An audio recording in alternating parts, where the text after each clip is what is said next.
बिस्मिल्लाहिर्रहमानिर्रहीम। Dear student, हम sound के बारे में पढ़ रहे थे।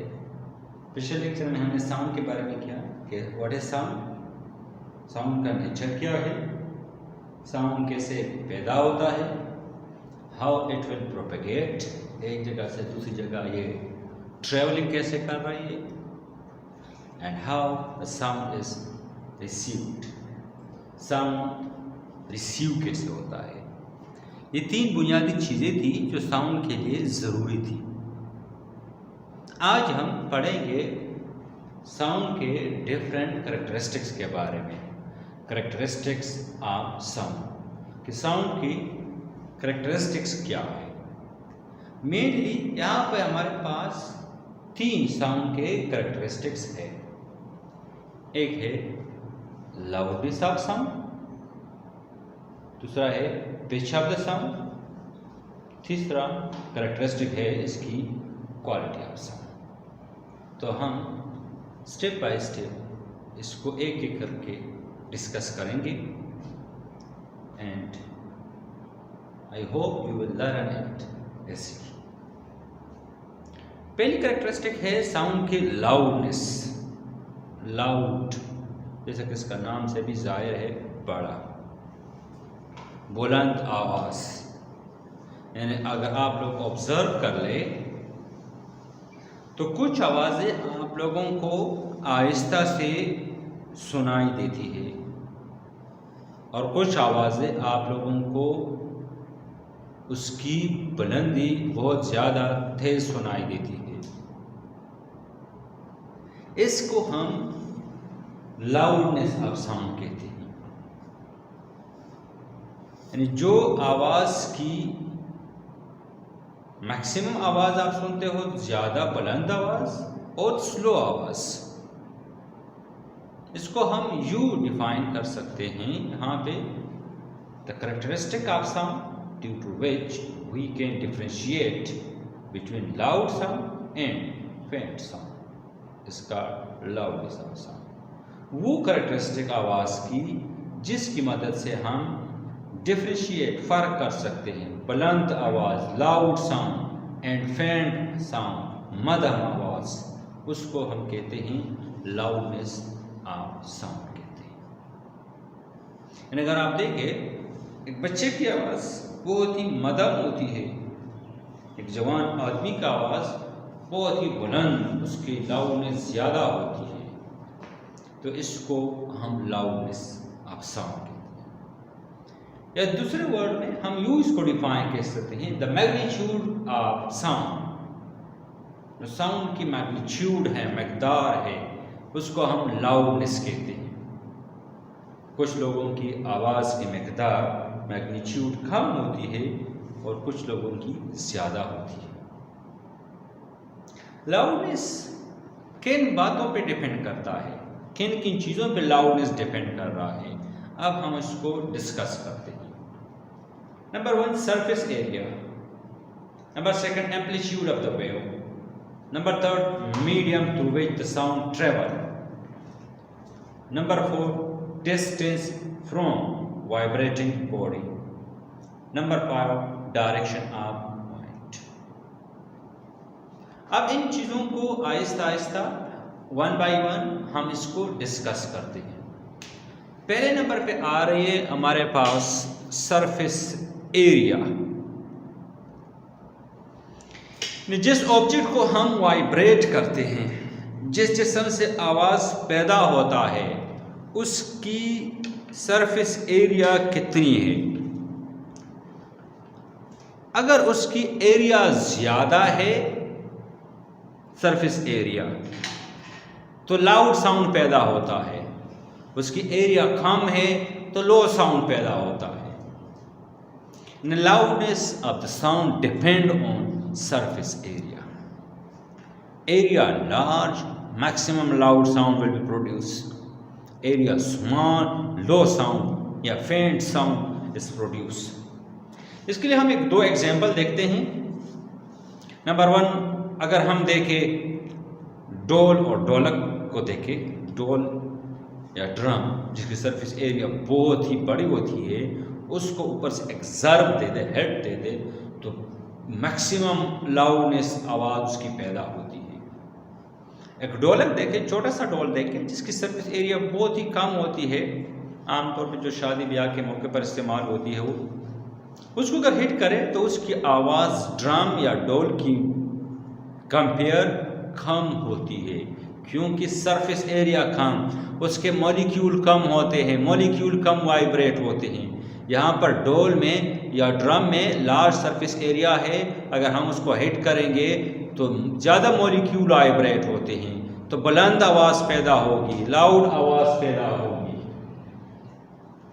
दूसरी एग्जाम्पल अगर हम देखें घंटी की, देखें स्कूल बेल जो कि बड़ी घंटी होती है, और होम जो घर के दरवाजे पे लगी होती है, छोटी सी घंटी होती है, उसकी सरफेस एरिया स्मॉल होती है, और स्कूल की घंटी की सरफेस एरिया ज़्यादा होती है, तो ये लाउड साउंड पैदा करेगा as compare to this bell.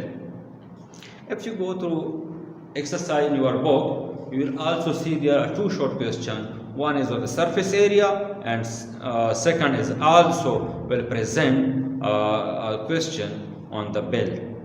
Okay, why a bell produce loud sound as compared to a small bell.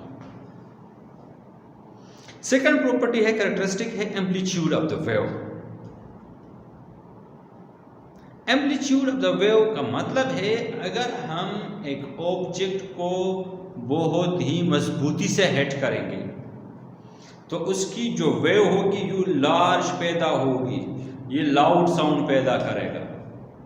अगर हम उसको बारीकी से आहिस्ता से स्लोली हिट करेंगे तो जो वेव पैदा होगी स्मॉल वेव पैदा होगी, उससे मॉलिक्यूल वाइब्रेट स्लोली होंगे तो वेव स्लो कमज़ोर वेव पैदा होगी, स्मॉल वेव पैदा होगी जो कि लो साउंड आवाज़ पैदा करेगी।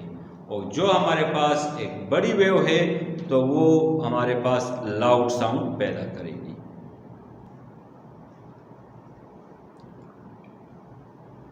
Our next characteristic of sound is medium through which sound is traveled।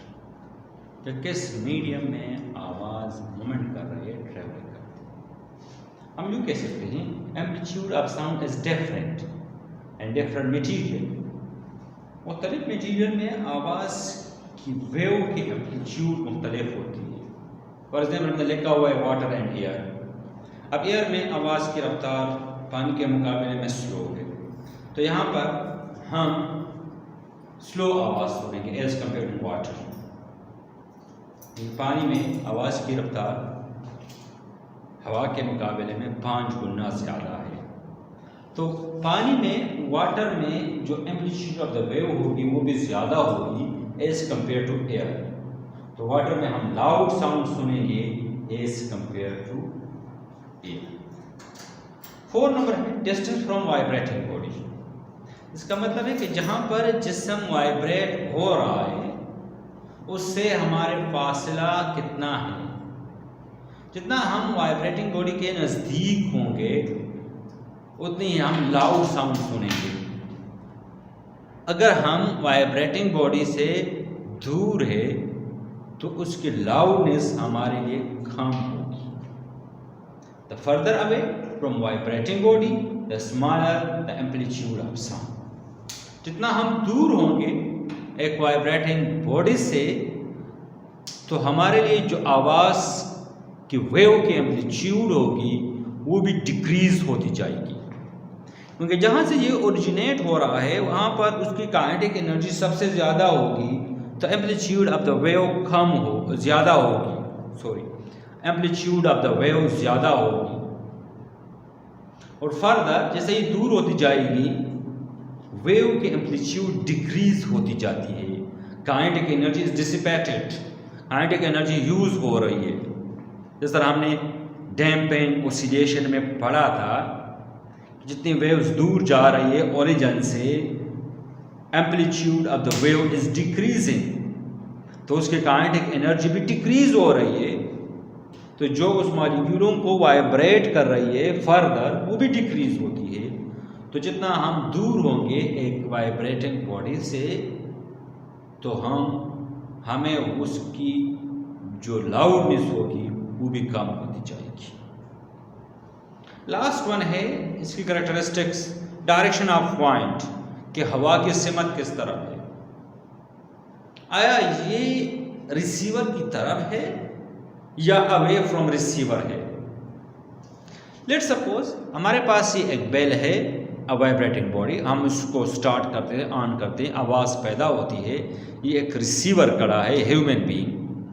अगर हवा की रुख, डायरेक्शन ऑफ पॉइंट इस रिसीवर की तरफ है तो ये आवाज़ की वेव्स को अपनी तरफ इस पर फोर्स एक्सर्ट करेगी और ये इस जिस्म को जल्दी सुनाई देगी। तो ये लाउड साउंड ये रिसीव करेगा, उसके एम्पलीट्यूड ऑफ द वेव ज़्यादा होगी जो वो रिसीव करेगा। अगर डायरेक्शन ऑफ पॉइंट इसके मुखालिफ सिमत है तो ये आवाज़ की वेव को एक रेजिस्टेंस देगी, मुज़ाहमत देगी, इसकी एम्पलीट्यूड को डिक्रीज करेगी। तो जो ये रिसीवर सुनेगा वो फेंट साउंड सुनेगा, उसकी मतलब लाउडनेस कम होगी। तो loudness of sound also depend upon direction of point. तो यहाँ पर हमने बुनियादी तौर पर लाउडनेस पढ़ा और फिर लाउडनेस के फैक्टर या जिन चीज़ों पर लाउडनेस डिपेंड करता है वो पढ़ा। मतलब पहले नंबर हमारे पास है सरफेस एरिया, दूसरा है एम्पलीट्यूड ऑफ वाइब्रेटिंग बॉडी, तीसरा है medium through which sound travel, चौथे नंबर पे है distance from the vibrating body and last number है डायरेक्शन ऑफ पॉइंट। इन तमाम चीज़ों पर, इन 5 चीज़ों पर हमारे पास loudness of the sound depend करती है। Thank you dear student.